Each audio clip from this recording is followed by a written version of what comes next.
اس کا کیا معنی ہے؟ اس کا معنی یہ ہے ناظرین کہ اللہ تعالیٰ نے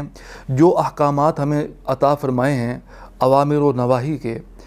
ان پر جب ایک انسان عمل پیرا ہوتا ہے اور کوشش کرتا ہے ان کے تکمیل کے لیے، تو اس کے راستے میں بہت سی مشکلات اور رکاوٹیں حائل ہوتی ہیں۔ مثال کے طور پر ایک انسان کو اللہ نے حکم فرمایا کہ حلال رزق کماؤ اور حرام سے دور رہو۔ اب وہ انسان جب حلال رزق کماتا ہے اور حرام سے اجتناب کرتا ہے تو اس کے گھر میں عین ممکن ہے کہ کبھی فاقہ بھی آئے، کبھی بھوک اس کو برداشت کرنی پڑے، لیکن وہ اللہ کے اس حکم کی تکمیل کے لیے وہ بھوک بھی برداشت کرتا ہے، فاقہ بھی برداشت کرتا ہے۔ اس کی ناظرین دوسری مثال یہ ہے کہ ایک انسان جب نماز پڑھتا ہے اور نماز پڑھنے سے پہلے وضو فرض ہے، تو اب وضو کرنے کے لیے ایک انسان کو ظاہری بات ہے کہ کوشش کرنی ہے۔ مثال کے طور پر سردیوں میں یہ مرحلہ بہت مشکل ہو جاتا ہے اور لوگوں کو اپنے بستر سے اٹھ کر سردی میں ٹھنڈے پانی سے وضو کرنا بہت مشکل لگتا ہے، لیکن جب ایک انسان اٹھتا ہے اور اللہ کے لیے یہ فریضہ اس کا جو ہے وہ ادا کرتا ہے تو انسان گویا صبر کرتا ہے اللہ کے لیے، اس تکلیف کو جب برداشت کرتا ہے تو گویا صبر کرتا ہے۔ پھر ناظرین صبر کا دوسرا درجہ یہ ہے جسے الصبر علی اللہ کہا جاتا ہے۔ اس کا مفہوم آپ اس طرح سمجھیے کہ اللہ تعالیٰ کی طرف سے انسان کی زندگی میں جو کچھ مقدر ہو گیا ہے، تقدیر میں لکھ دیا گیا ہے، انسان اس پر راضی ہو جائے۔ یعنی انسان پر اگر بیماری آتی ہے، اگر وہ کسی مشکل کا سامنا کرتا ہے، اگر اس کو کسی نقصان کا سامنا کرنا پڑتا ہے، تو وہ اس نقصان کو اللہ کی رضا سمجھ کر اس پر صبر کرے، اس کی ناشکری نہ کرے۔ ایک اللہ کے بہت نیک بزرگ تھے اور وہ تجارت کیا کرتے تھے۔ ایک مرتبہ ان کا تجارتی سامان سمندر کے راستے جا رہا تھا۔ کچھ دن گزرے تو ان کو اطلاع ملی اور ایک بندہ آیا، اس نے اطلاع دی کہ آپ کا وہ تجارتی مال ڈوب گیا ہے اور لاکھوں کا نقصان ہوا ہے۔ وہ بزرگ یہ خبر سن کر قدر خاموش ہوئے اور کچھ لمحہ خاموش رہنے کے بعد انہوں نے کہا الحمدللہ۔ وہ انسان چلا گیا، وہ بندہ جس نے خبر دی تھی۔ کچھ دن مزید گزرے تو وہ دوبارہ آیا اور اس نے آ کے کہا کہ حضرت وہ جو آپ کا تجارتی مال تھا یا جو پہلے میں نے خبر دی تھی وہ غلط تھی، اب یہ خبر ملی ہے کہ آپ کا جو تجارت کا مال ہے وہ فروخت ہوا ہے اور اس کا بہت لاکھوں کا فائدہ ہوا ہے آپ کو۔ تو یہ خبر سن کر وہ بزرگ دوبارہ اسی طرح خاموش ہوئے اور کچھ لمحہ خاموش رہنے کے بعد انہوں نے کہا الحمدللہ۔ جو انسان خبر لے کے آیا تھا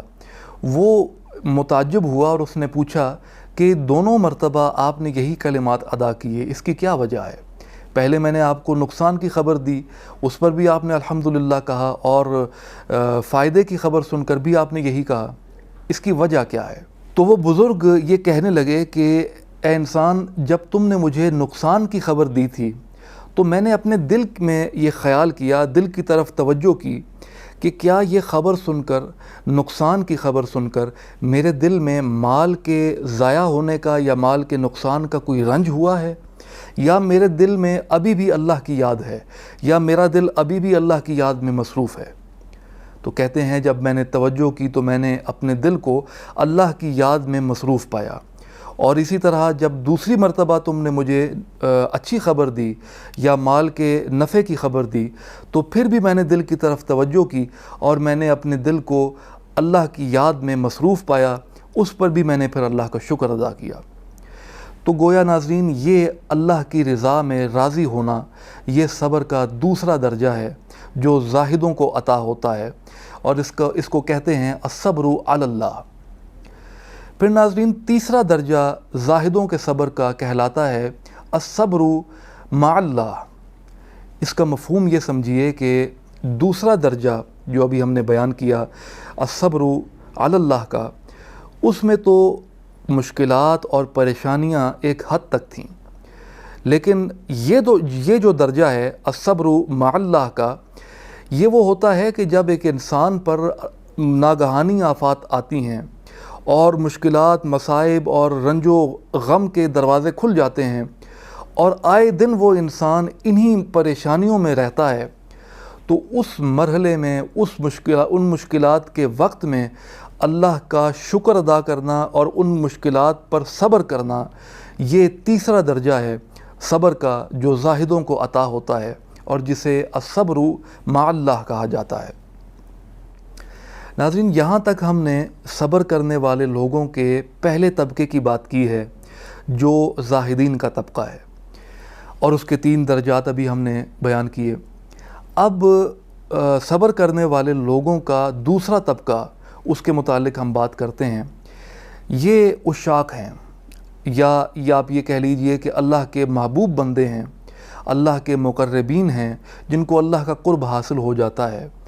اللہ کے مقربین کے لیے دنیا کی تمام تر مشکلات وہ کچھ معنی نہیں رکھتی۔ ان پر مال کی تنگی، ان پر اولاد کی تنگی، ان پر کسی قسم کی تنگی، بھوک ہو جائے، کوئی آپ مشکل لے لیں، ان کے لیے کوئی معنی نہیں رکھتی۔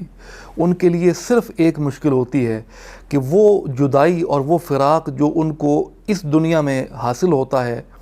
وہ کس طرح سے دور ہو جائے۔ یہ وہ لوگ ہوتے ہیں ناظرین جن پر اللہ تعالیٰ کا خاص انعام ہوتا ہے، اور جو صبر کی معراج کو پہنچے ہوتے ہیں۔ اور اگر اس کی مثال سمجھنی ہو تو اس کی مثال سمجھنے کے لیے آپ واقعہ کربلا شریف کو دیکھ لیجئے کہ واقعہ کربلا شریف اور میدان کربلا میں جو امام علی مقام امام حسین علیہ السلام نے داستان عشق رقم کی ہے اپنے خون سے، وہ آج بھی یہ پکار کر کہتی ہے کہ میرا مقصود صرف اللہ کی رضا ہے۔ دنیاوی لالچ، دنیاوی حرص و ہوس یا دنیاوی خواہشات میرے لیے کوئی معنی نہیں رکھتی۔ حق اور باطل میں جب بھی مارکا ہوگا تو حق کے دفاع کے لیے جو لوگ کھڑے ہوں گے، اور محض اس واسطے کہ وہ اللہ کی خوشنودی حاصل کریں، یہ نہیں کہ ان کو اس کے بدلے کوئی انعام ملے گا، محض اللہ کی خوشنودی حاصل کرنے کے لیے یہ وہ لوگ ہیں جو عشاق ہیں، یا وہ لوگ ہیں جو مقربین ہیں اللہ کے، جو اس کی رضا کے لیے کوشش کرتے ہیں، جد و جہد کرتے ہیں تاکہ ان کا مالک ان سے راضی ہو جائے۔ اللہ سے دعا ہے کہ اللہ تعالی ہمیں صبر کرنے کی توفیق عطا فرمائے، اور ہمیں صابرین میں شمار کرے، اور ہم سے راضی ہو جائے، اور ہمیں وہ کام کرنے کی توفیق عطا فرمائے جو اس کی رضا کا باعث ہیں، اور ان کاموں سے دور رکھے جو اس کے غضب کا باعث ہیں۔ اللہ تعالی ہمیں صراط مستقیم پر چلنے کی توفیق عطا فرمائے۔ آمین۔ وما علینا الا البلاغ المبین۔